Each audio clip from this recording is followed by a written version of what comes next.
De acuerdo con la Biblia, un arbusto en llamas se aparece en la ladera rocosa de un monte a un pastor que sufría de insolación. Como resultado de este milagroso acontecimiento, este pastor saca de la esclavitud a casi 2 millones de refugiados y los lleva al desierto. Perseguidos por el ejército de Faraón, los fugitivos quedan atrapados a orillas del Mar Rojo, hasta que ocurre otro milagro. Los refugiados se salvan, pero el ejército egipcio se ahoga. ¿En realidad ocurrió así? ¿Se puede confiar en el relato bíblico sobre esto?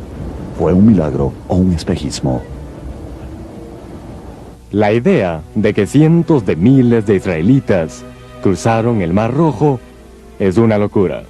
La Biblia dice que habían 603,000 hombres, que quiere decir un total de más de 2 millones de personas que tendrían que cruzar. Probablemente hubiera llevado varias semanas para que tanta gente cruce. La idea en sí es loca. El relato bíblico del Éxodo es la de un testigo ocular, un hombre común escribiendo a sus contemporáneos. Aunque el escritor no era un historiador académico, hay suficientes segmentos históricos para indicar que el relato es un hecho desde un punto de vista arqueológico y de antropología egipcia. Sin duda, la historia de la zarza ardiente es pura ficción, o al menos mitología. El entusiasmo piadoso, la idea de que una zarza puede arder y todavía existir simplemente no está en el campo de la posibilidad. El relato bíblico de la zarza ardiente es completamente verdadero y se lo puede comprobar. Basándonos en desarrollos recientes en oceanografía y meteorología física, podemos comprobar que el cruce del Mar Rojo pudo haber sido posible. Desde la zarza ardiente hasta cuando el Mar Rojo se partió en dos, la historia del éxodo de los israelitas desde Egipto ha sido una constante fuente de desacuerdos entre los expertos. La Biblia nos da un relato extraordinario sobre el hombre llamado Moisés. De acuerdo con el libro de Éxodo, los israelitas eran un pueblo esclavizado en Egipto. Su población aumentaba tan rápido que preocupó mucho a sus amos egipcios. Por esto, Faraón ordenó que se mate a todo niño hebreo. Una joven madre de entre los esclavos israelitas, al ver que ya no podía proteger a su pequeño hijo, lo escondió dentro de una canastilla y lo dejó a flote a la orilla del río Nilo, cerca del palacio de Faraón. Una princesa egipcia encontró la canastilla y crió al niño como si fuera de ella. Lo puso por nombre Moisés. Creciendo entre realeza, no fue sino hasta que Moisés llegó a ser hombre que empezó a identificarse con su herencia. La historia del éxodo israelita desde Egipto ha sido una constante fuente de desacuerdos entre los expertos. La verdad de la historia del éxodo en la Biblia depende de las respuestas a 3 preguntas. ¿Ocurrieron en realidad las 10 plagas contra los egipcios? ¿Existió en realidad un pueblo israelita esclavizado que salió de Egipto en un gran éxodo? ¿Y fue posible que el Mar Rojo se partiera tal como lo dice la Biblia? ¡Muévanse, perros ociosos! ¿Por qué descansas, perro? ¡Ponte a trabajar!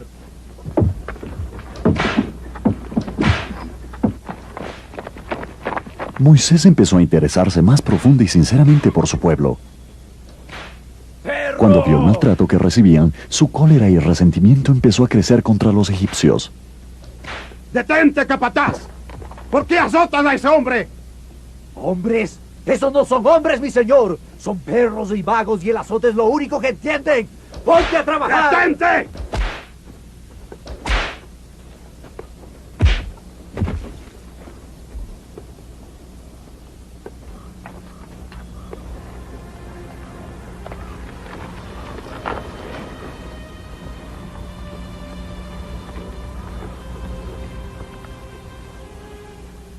No quise matar. Moisés trató de enterrar al egipcio en la arena en secreto, pero fue descubierto y tuvo que huir al desierto de Madián para escapar la sentencia de muerte dictada por el faraón. Ahí conoció a Reuel, sacerdote de Madián, y se casó con su hija. Por 40 años, Moisés vivió la sencilla vida de pastor. Entonces, en cuestión de minutos, llegó a saber su destino.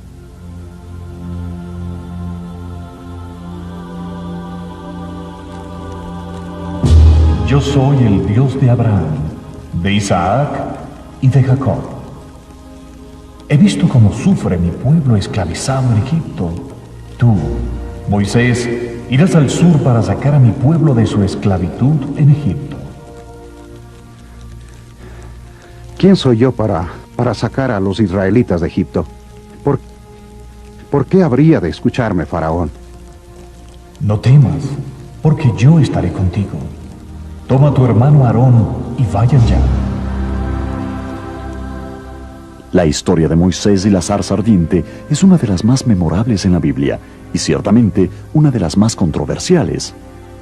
La Biblia nos dice que no solo la zarza ardía en fuego, sino que también no se consumía por las llamas. Por largo tiempo esto ha sido cuestionado por los críticos, así que fuimos a Israel para hablar con expertos sobre el tema.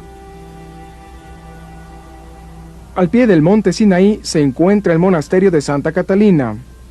Los relatos de los pastores nómadas de la región, los beduinos, sostienen que dentro del monasterio existe una zarza, que dicen es la misma del relato bíblico. No puedo confirmar o negar que la zarza que crece dentro del monasterio sea la misma zarza que ardía, pero sí que es una planta del desierto que se ajusta a la descripción bíblica. Es una fraxinela o planta de gas de Catamus albus, una zarza perenne con flores blancas o lilas común en el Medio Oriente. La zarza produce un aceite tan volátil que se puede encender con el sol. El aceite se quema rápidamente, pero la zarza en sí no sufre daño. Ramsés II fue un joven testarudo pero admirable. Construyó ciudades y grandes templos. Construyó incluso el primer canal navegable entre el río Nilo y el Mar Rojo, 3000 años antes del canal de Suez. Aarón y Moisés se presentaron ante Faraón para pedir la libertad de su pueblo. Pero Faraón se rehusó y Dios mandó 10 plagas sobre la tierra. Después de cada plaga, Moisés iba al Faraón para darle otra oportunidad de obedecer a Dios dejando ir a los israelitas. Pero cada vez, Faraón rehusó. El propósito principal del relato del Éxodo no es describir historia. El propósito principal del relato, en la manera en que fue creado por los sacerdotes escribas que vivían en Jerusalén, fue glorificar a su Dios y hacerlo aparecer más grande que cualquier otro Dios. Usaron una serie de leyendas antiguas y recuerdos distorsionados que combinaron para crear este cuento que no tiene relación con la historia. La arqueología provee información referencial para descifrar narrativas y eventos tales como el relato del Éxodo. En este caso, la historia menciona suficientes nombres de lugares verificados en tabletas cuneiformes sin relación bíblica de Sumeria y Asiria, como para comprobar la veracidad del relato del Éxodo, asegurando así a los eruditos que la historia no fue inventada para uso posterior. La narrativa del Éxodo menciona detalles que reflejan con precisión rasgos únicos de la geografía del Sinaí y que solo una persona que ha estado ahí podría describir.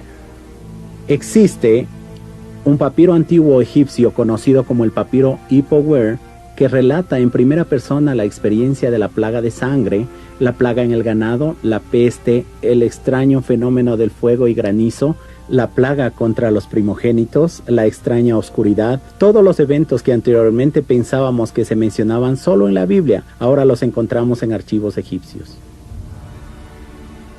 Como la Biblia describe, la última plaga llegó como un evento dramático. Dios había ordenado que todo israelita permanezca en su casa y prepare una cena de cordero o cabra. Con la sangre de estos animales tenían que marcar las puertas de sus casas. Esa noche, el Señor descendió sobre Egipto e hirió de muerte al primogénito de toda familia egipcia.